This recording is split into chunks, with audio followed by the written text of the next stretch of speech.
you see two young guys like this, you know everyone would be doing what I'm doing, believe me.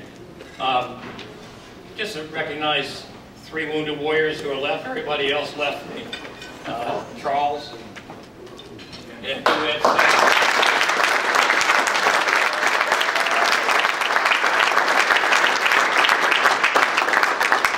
really, thanks to Mike and Ross and the committee.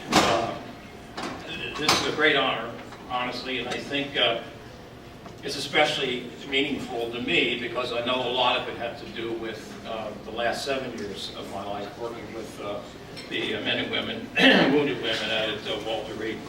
But I really can't say enough about the athletic department. Since I've been involved in it and under Mike's leadership and Ross, they've been very supportive. And I think this is the 4th, 5th year, Ross, we've been down for golf. Yep. 5th year. Ross has always had a donated portion, and Mark Travellini has doubled that over the last couple of years.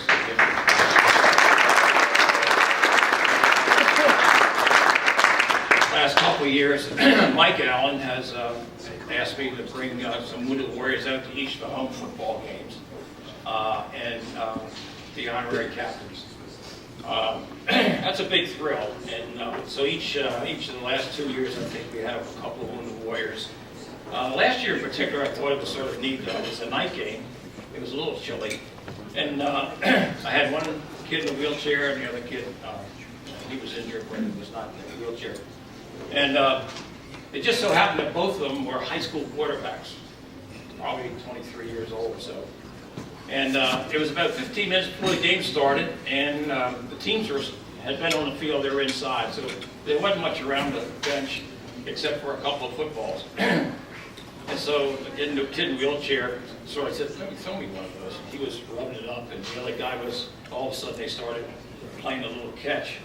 And then they were getting further and further apart. And Smitty knew that he couldn't catch it in the wheelchair, so he was throwing it to me.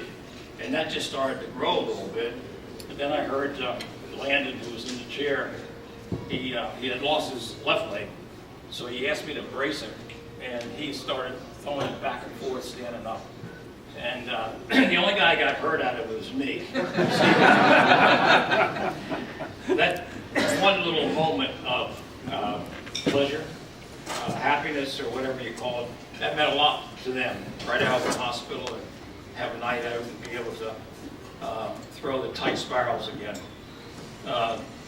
Ross honored a similar honor to a baseball player at his last home game against Scranton. Josh Payton came in. He played baseball at West Point. He had a shot in the arm or hand, and he has recovered, believe it or not. He's going back to Afghanistan December 1st with his company from Fort Bragg. And Steve Howes also. I think, Steve, we had another West Point basketball player over one night, and just the fact that they're acknowledged and the cheer goes up is great. And I can't say again enough that Steve and Ross both have scholarship offers for the dependents of the soldiers at Walter Reed. So the university has really done a great job, I think, in the support of this effort. I really didn't know John, maybe just casually. I think I was becoming director of admissions at the time he was coming to Catholic. So we checked that letter and I have my signature on it.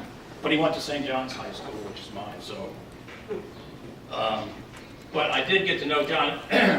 In summer of '06, Steve Stanislaw arranged a little appointment. I had taken that whole year and turned over the day-to-day operation to Christine Manning in the athletic department. And if you remember, you football guys remember, our field just got worse and worse and worse. The water sprinklers were sticking about this far up across the field. We had to throw dirt over before the game. It was awful. So we had to get a new field, and I got a lot of support from the administration at Catholic University, but no money. So I took it upon myself. I said, look, how about this final year, we just leave me alone and let me raise money. I think I contacted probably all the athletes at one point or another, but about a year and a half or so, we got the funds we needed for baseball, football, and softball. But I remember having dinner with John, and we were just, I guess, recalling some old stories and laughs. And when it was all over, he just quietly handed me a check and for a non-fundraiser. It inspired me to continue on with it. So I can attest to his loyalty and love of the university, certainly probably summer of '06, something like that. I think John would like this tonight with the Wounded Warriors here, however.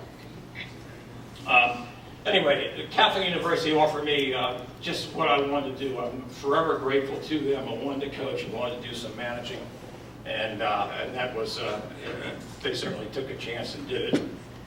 I hate to use a cliche that the last 7 years changes your life, but I don't know how else to describe it. Maybe Barbara's better at it than myself, but it has been really different. Absolutely, with these working with these Wounded Warriors. The Yellow Ribbon Fund was a very small, it still is, nonprofit. It was 2 years, 05, 07 it was started, 05 it was started. Local, 5 families, having dinner one night. Casualties were coming into Walter Reed. It was 04, Iraq at that point. And the guys wanted to do something, just said, let's do something more to support the troops. What can we do? So 2 of them. One was a fellow named Dave Branson. You may not know him, but Dave was a 65 graduate from Catholic, and as a student leader, he was somewhat responsible for getting football started. That 1 year they started was 1 game. And Dave, well, anyway, he's an attorney around town, was involved with the Yellow Ribbon. And they asked me to, what they were doing, and they were providing transportation to the families that were coming in to visit the wounded. And I said, well, what do you want me to do? He says, well, we're helping the families, but we're not getting to the soldiers. And I said, I think you're really asking the wrong guy. I said, I don't know anybody in the military, and I had 10 weeks of Marine Corps service 50 years ago. 10 weeks. So eventually I started, and my first day at Walter Reed at the Malone House, and it takes your breath away. I mean, I didn't know there was a war. Well, you sort of knew it, but you didn't. It was so detached from it. And the Malone House out there is like a small hotel. It's got a lobby, and I was in there first or second day, and you see the wheelchairs come in. You see the babies with the soldier in the wheelchair. You see crutches. You see canes. I told Barbara, I said, I don't think I can do it. I said, I don't know what skills I have for it. And she says, they're young, same group you've been working with. She says, you know everybody at the universities throughout the area to help them. You know everyone a lot of employers, and you got the alumni. So I put that all together, and that's how I got the courage enough to go back. And it's been 7 years now. I have over 600 face-to-face interviews, and there's so many soldiers, young men and women, just like these guys. I just think in closing, just to make a few remarks, I think it's meant a lot to me, but it's also, I learned a lot about myself these 7 years, which is totally different from what Barbara and I were used to. I learned a lot about the country, how fortunate we are to live in freedom. And we also know that freedom is being attacked. And there's a very thin line between the bad guys out there and us enjoying the freedoms that we have. And it's those guys in the back table, are the ones who volunteered in a time of war, knowing full well that a couple of years they'll be in combat because they're all infantry.